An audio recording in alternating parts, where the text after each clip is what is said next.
जी नमस्कार, स्वागत है आप सभी का आपके अपने चैनल गुरुजी स्टडी सर्किल में। आज हम आपको बीएड सेकेंड ईयर के ज्ञान और पाठ्यक्रम नॉलेज एंड क्यूरिकुलम पेपर 1 के तहत टॉप महत्वपूर्ण प्रश्न एमसीक्यू प्रश्न को लेकर आए हैं।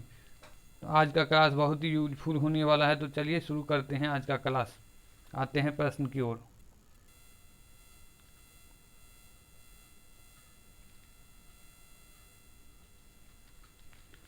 चलिए क्वेश्चन नंबर 1, किसी विशेष उद्देश्य निर्धारित अवधि और स्थान के बिना प्राप्त शिक्षा क्या कहलाता है। किसी विशेष उद्देश्य निर्धारित अवधि और स्थान के बिना प्राप्त शिक्षा क्या कहलाता है। कोई निश्चित अवधि नहीं हो, कोई निश्चित उद्देश्य नहीं हो और कोई निश्चित स्थान नहीं हो, उसके बिना प्राप्त शिक्षा जो है कौन सा शिक्षा कहलाता है। ऑप्शन नंबर 1 औपचारिक शिक्षा, ऑप्शन नंबर बी अनौपचारिक शिक्षा, ऑप्शन नंबर सी दोनों, ऑप्शन नंबर डी इनमें से कोई नहीं। तो यहाँ जो हो जाएगा एक का ऑप्शन नंबर बी हो जाएगा, अनौपचारिक शिक्षा हो जाएगा। कोई निश्चित स्थान और निश्चित अवधि के बिना शिक्षा जो होता है, कहीं भी ज्ञान प्राप्त हो जाता है, कहीं भी शिक्षा प्राप्त करता है, तो वो अनौपचारिक शिक्षा कहलाता है। तो चलिए आते हैं अगले प्रश्न की ओर। बच्चे की शिक्षा के लिए पहला स्कूल कौन सी है। बच्चे की शिक्षा के लिए पहला स्कूल कौन सी है, कहाँ से शुरू होता है बच्चे का पहला शिक्षा। ऑप्शन नंबर 1 समाज, ऑप्शन नंबर 2 ऑप्शन नंबर ए जो है समाज, ऑप्शन नंबर बी जो है दोस्त, ऑप्शन नंबर सी जो है स्कूल, ऑप्शन नंबर डी जो है परिवार। तो 2 का जो है हो जाएगा ऑप्शन नंबर डी हो जाएगा, परिवार से जो है उसका पहला शिक्षा शुरू होता है बच्चे का। चलिए आते हैं नेक्स्ट क्वेश्चन की ओर। अनौपचारिक शिक्षा का केंद्र कौन सा है।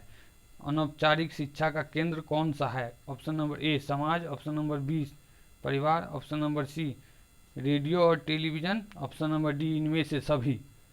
तो समाज, परिवार और रेडियो और टेलीविज़न से जो शिक्षा प्राप्त होता है वह अनौपचारिक शिक्षा होता है। जैसे कि अनौपचारिक शिक्षा बिना स्कूल के, स्कूल में नहीं, विद्यालय में नहीं, उसके बजाय कहीं भी शिक्षा प्राप्त हो जाता है, समाज में कहीं भी परिवार से प्राप्त शिक्षा, और बिना जो है कोई निश्चित स्थान के बिना प्राप्त शिक्षा है अनौपचारिक शिक्षा होता है। तो यहाँ जो है 3 का ऑप्शन नंबर डी सही हो जाएगा, इनमें से सभी।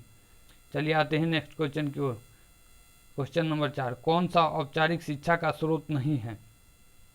तो औपचारिक शिक्षा जो है कौन सा है पहले। तो औपचारिक शिक्षा जहाँ निश्चित अवधि में शिक्षा प्राप्त हो और निश्चित स्थान पर, जैसे कि स्कूल, विद्यालय, पुस्तकालय, संग्रहालय, ये सब जो है औपचारिक शिक्षा का केंद्र है। और घर जो है ये अनौपचारिक शिक्षा का है। तो यहाँ अनौपचारिक शिक्षा का स्रोत नहीं है, यहाँ जो है औपचारिक शिक्षा का स्रोत नहीं है।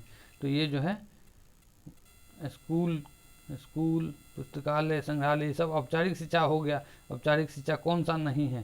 तो यहाँ जो हो जाएगा 4 का ऑप्शन नंबर डी हो जाएगा सही।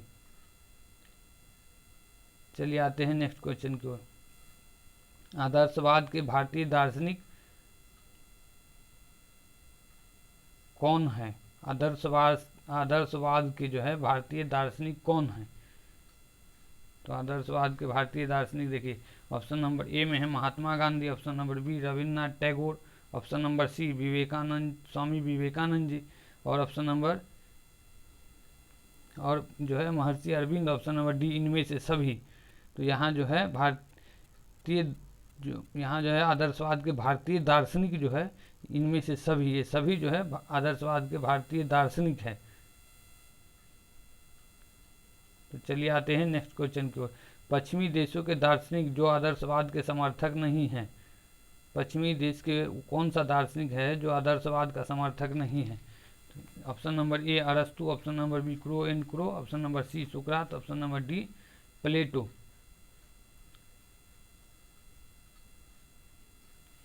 तो यहाँ जो है क्रो एंड क्रो जो हो जाएगा ऑप्शन, इसका जो है आदर्शवाद के समर्थक नहीं है। बाकी जो है अरस्तु जी है, अरस्तु भी आदर्शवाद के समर्थक है, सुकरात भी है, प्लेटो भी है, और यहाँ जो है क्रो एंड क्रो ये जो है आदर्शवाद के समर्थक नहीं है।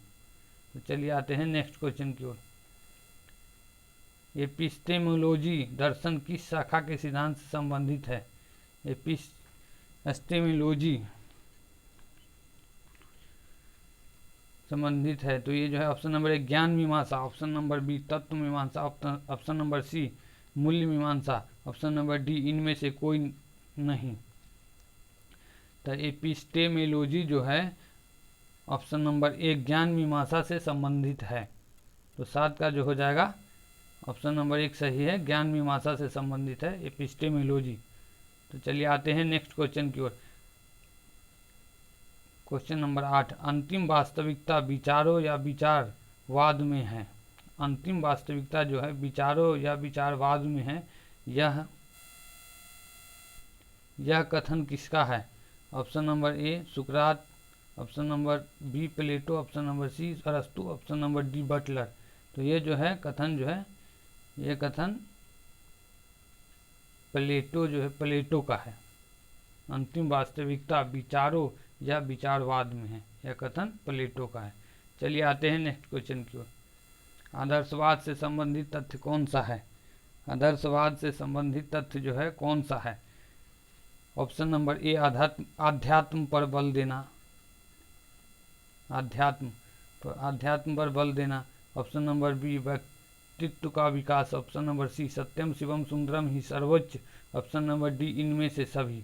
तो यहाँ जो हो जाएगा आदर्शवाद से संबंधित तथ्य जो है ऑप्शन नंबर डी इनमें से सभी हो जाएगा। ये सभी जो है आदर्शवाद से संबंधित है। आदर्शवाद जो है अध्यात्म पर बल देता है, धार्मिक बनने पर, और जो है बल देता है व्यक्तित्व का विकास, मतलब नैतिक विकास, व्यक्ति का अपना पर्सनैलिटी पर विकास देना है, करना है।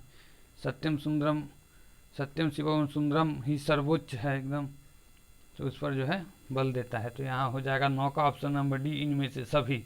चलिए आते हैं नेक्स्ट क्वेश्चन की ओर। क्वेश्चन नंबर 10, आदर्शवाद में शिक्षा का क्या महत्व है? तो आदर्शवाद में शिक्षा का क्या महत्व है? ऑप्शन नंबर ए आध्यात्मिक मूल्य जीवन के लिए महत्वपूर्ण है, ऑप्शन नंबर बी शिक्षा सर्वोत्तम है, ऑप्शन नंबर सी सादा जीवन उच्च विचार, ऑप्शन नंबर डी उपरोक्त सभी। तो आदर्शवाद में जो है शिक्षा का क्या मत है? तो ये जो है यहाँ हो जाएगा ऑप्शन नंबर डी, ये सभी है। आदर्शवाद के अनुसार शिक्षा सर्वोत्तम है, सादा जीवन उच्च विचार युक्त शिक्षा होना चाहिए, दिखावटी नहीं और भौतिकवादी नहीं बनना है, आध्यात्मिक मूल्य जीवन के लिए महत्वपूर्ण है, आध्यात्मिक बनना है, धार्मिक विचार वाले बनना है आदर्शवाद के अनुसार। तो यहाँ जो हो जाएगा 10 का ऑप्शन नंबर डी इनमें से उपरोक्त सभी हो जाएगा। चलिए आते हैं नेक्स्ट क्वेश्चन की ओर। प्रसिद्ध दार्शनिक के अनुसार शिक्षण क्या है? प्रसिद्ध दार्शनिक के अनुसार जो है शिक्षण क्या है? ऑप्शन नंबर ए कला है, ऑप्शन नंबर बी विज्ञान है, ऑप्शन नंबर सी तकनीकी है, ऑप्शन नंबर डी प्रक्रिया है। तो यहाँ जो हो जाएगा ऑप्शन नंबर ए सही हो जाएगा। प्रसिद्ध दार्शनिक के अनुसार जो है शिक्षण एक कला है। चलिए आते हैं अगले क्वेश्चन की ओर। आदर्शवाद के क्या गुण उद्देश्य है? आदर्शवाद के क्या गुण या उद्देश्य है? तो आदर्शवाद के गुण उद्देश्य जो है गुण या उद्देश्य निम्नलिखित है। देखिए ऑप्शन नंबर ए आध्यात्मिक मूल्यों की प्राप्ति कौन सा है? आध्यात्मिक मूल्यों की प्राप्ति है। ऑप्शन नंबर बी आत्मानुभूति है, स्वयं को जानो, आत्मानुभूति मतलब स्वयं को जानो, अपने को जानो अपने। ऑप्शन नंबर सी पवित्र जीवन की प्राप्ति, सादा जीवन उच्च चिंतन, ऑप्शन नंबर डी इनमें से सभी। तो आदर्शवाद के जो गुण हैं यहाँ हो जाएगा 12 का ऑप्शन नंबर डी हो जाएगा, इनमें से सभी हो जाएगा। 12 का डी हो जाएगा, इनमें से सभी जो है आदर्शवाद के गुण है या उद्देश्य है।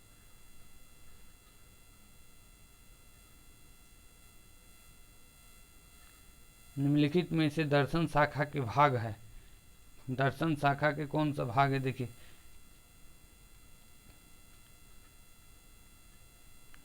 दर्शन शाखा के ऑप्शन नंबर ए तत्व मीमांसा मेटाफिजिक्स, ऑप्शन नंबर बी ज्ञान मीमांसा एपिस्टेमोलॉजी, ऑप्शन नंबर सी मूल्य मीमांसा एक्सियोलॉजी, ऑप्शन नंबर डी उपरोक्त सभी।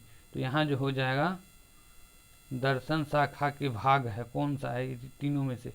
तो यहाँ जो है ऑप्शन नंबर डी हो जाएगा इसका 13 का, क्योंकि दर्शन शाखा के तीनों जो है भाग है। तत्व मीमांसा भी है, ज्ञान मीमांसा भी है, मूल्य मीमांसा भी है। तत्व मीमांसा को मेटाफिजिक्स बोलते हैं, ज्ञान मीमांसा को एपिस्टेमोलॉजी और मूल्य मीमांसा के एक्सियोलॉजी। तो यहाँ जो है तीनों हो जाएगा दर्शन शाखा के भाग। चलिए आते हैं अगले प्रश्न की ओर। आदर्शवाद का अर्थ इंग्लिश भाषा के शब्द आइडियलिज्म से लिया गया है, जो दो किन शब्दों के मेल से बना है। आदर्शवाद का जो है अर्थ इंग्लिश भाषा के आइडियलिज्म से लिया गया है, जो दो किन शब्दों के मेल से बना है। ऑप्शन नंबर ए आइडियल जोड़ ism, option number B idea जोड़ लिज्म, ऑप्शन नंबर सी आइडिया जोड़ इज्म, ऑप्शन नंबर डी सभी। तो यहाँ जो हो जाएगा 14 का जो हो जाएगा ऑप्शन नंबर सी हो जाएगा सही।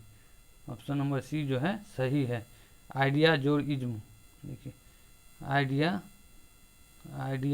जोड़ी में आइडिया मतलब विचार, इज्म मतलब वाद, विचारवाद या आदर्शवाद को ही विचारवाद या विचारधारा कहते हैं।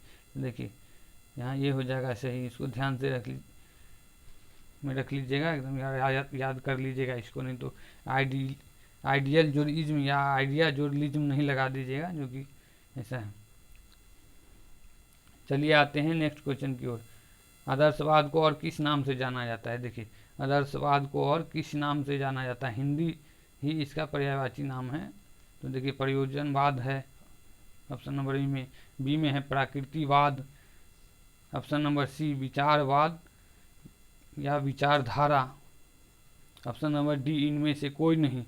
तो ये जो है आदर्शवाद को और किस नाम से जाना जाता है? आदर्शवाद को जो है प्रयोजनवाद तो अलग ही वाद है, ये प्रकृतिवाद ये अलग ही है वाद, जैसे आदर्शवाद है उसी प्रकार है ये। और यहाँ जो है विचारधारा या विचारवाद इसी का पर्यायवाची है। आदर्शवाद को ही बोलता है विचार अच्छा, गुणवान, सादा जीवन, उच्च विचार, आध्यात्मिक विचार, नैतिक जो है चरित्र और नैतिकता का विकास, व्यक्तित्व का विकास, ये जो है अच्छे जो है ज्ञान और अच्छा विचार वाला है, और चरित्रवान जो है बनना आदर्शवाद के अंतर्गत आता है। अच्छा विचारवान ये सब जो है बनना आदर्शवाद के अंतर्गत आता है। तो चलिए इसका जो हो जाएगा 15 का हो जाएगा ऑप्शन नंबर सी हो जाएगा सही। चलिए आज के एपिसोड में बस इतना ही, फिर मिलते हैं अगले एपिसोड में नए टॉपिक और नए सब्जेक्ट के साथ।